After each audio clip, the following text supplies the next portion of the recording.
Have you ever felt like someone left you but never really left you at all? As if their body walked away, but their presence lingered in every silent corner of your soul? If so, welcome. You're not alone here. In today's story, we will explore a wound many carry but few know how to name.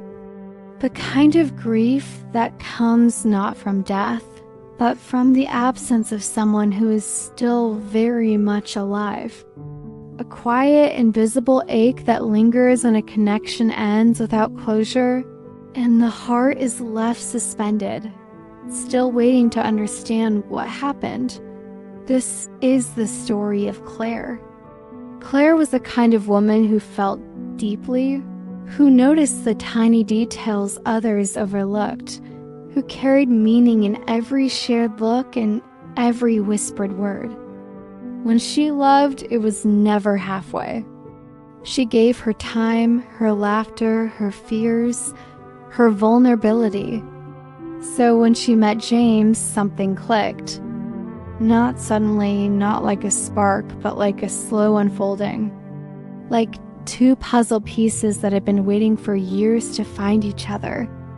Their connection was quiet but certain. Days became weeks, and their lives intertwined in ways that made the future feel like a shared path, not two separate roads. He knew her coffee order, the way her voice dipped when she was tired, the scar on her left hand from when she was 6.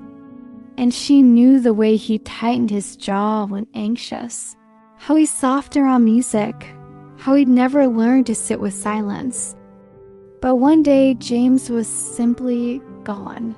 There was no fight, no final conversation, just a slow fade, a message left unanswered, a date rescheduled and never remade, and then silence, a void. Claire was left holding all the meaning, while he walked away as if none of it had ever existed. Friends told her to move on, that people come and go, that maybe it was never as deep for him.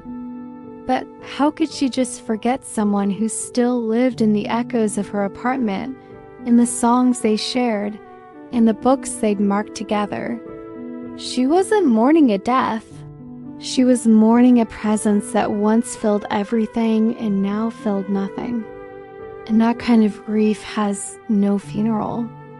Days turned into months. She'd go through her routine, functioning on the surface, while something inside her stood still, waiting. Because that's the cruel thing about emotional bonds. They don't break when someone walks away. They break in fragments over time in the silent nights where you replay conversations, searching for clues. Claire kept wondering, was there something she missed? A shift in his tone, a sign she ignored, a silence too long? Her mind tried to create an ending, something to file away, but there was none. Just emptiness, like a page torn out of a book mid-sentence. And it wasn't pride. It wasn't about being rejected. It was about not understanding how something so meaningful could disappear without a goodbye. It was a connection left wide open, a door closed on one side but still ajar on the other. Her love didn't know how to stop because it was never given permission to end. This kind of pain has a name. It's called symbolic grief. The mourning of something intangible, a lost friendship, an ended relationship, a person who is alive but no longer reachable. It doesn't wear black. It doesn't get sympathy. But it lingers just the same. The human mind struggles with endings that lack explanation. We are creatures of meaning. When something breaks without reason, we turn inward. We fill the gaps with stories, assumptions, sometimes even blame. But the heart, it only knows that someone who mattered is no longer here, and it doesn't understand why. Claire didn't want to forget James. She wanted to understand, to close the book, to give herself permission to feel the sadness without shame. And that slowly became her journey, not to erase the love, but to give it a resting place. She started writing letters she'd never sent, speaking aloud the words she wished she'd said. And with each act of expression, a part of her heart began to settle, not forget, but rest. She learned that healing didn't require answers from others. It required truth from within. She could honor what they had without needing him to validate it. She could carry the good without staying trapped in the unanswered. She realized that sometimes closure is a decision. A brave, trembling decision to stop waiting for a door to reopen and to walk forward anyway. And so Claire did. She didn't forget James, but she no longer lived in the rooms he left behind. She began to redecorate her emotional house, to place her own pictures on the walls, to fill the silence with new music. And over time, the ache became softer.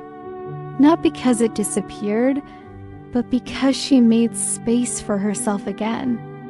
Because she remembered that she wasn't the one who left.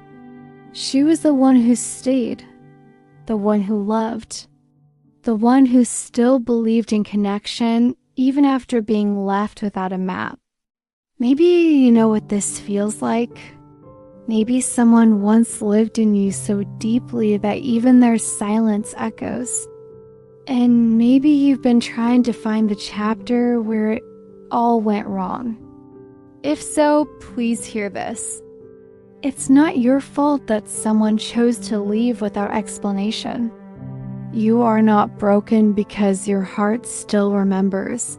You are simply human. And your love was real. Symbolic grief doesn't make you weak. It makes you someone who felt deeply, who gave sincerely, who saw meaning where others may have rushed past. You don't need their permission to move forward. You only need your own. So, if you are that woman, if someone still lives in your memories, even though they are no longer in your life, know this. You are not alone. The pain you carry is real, but it doesn't define you. What defines you is your ability to feel, to love, and to eventually rise from the silence with your own voice. Today, this light is yours.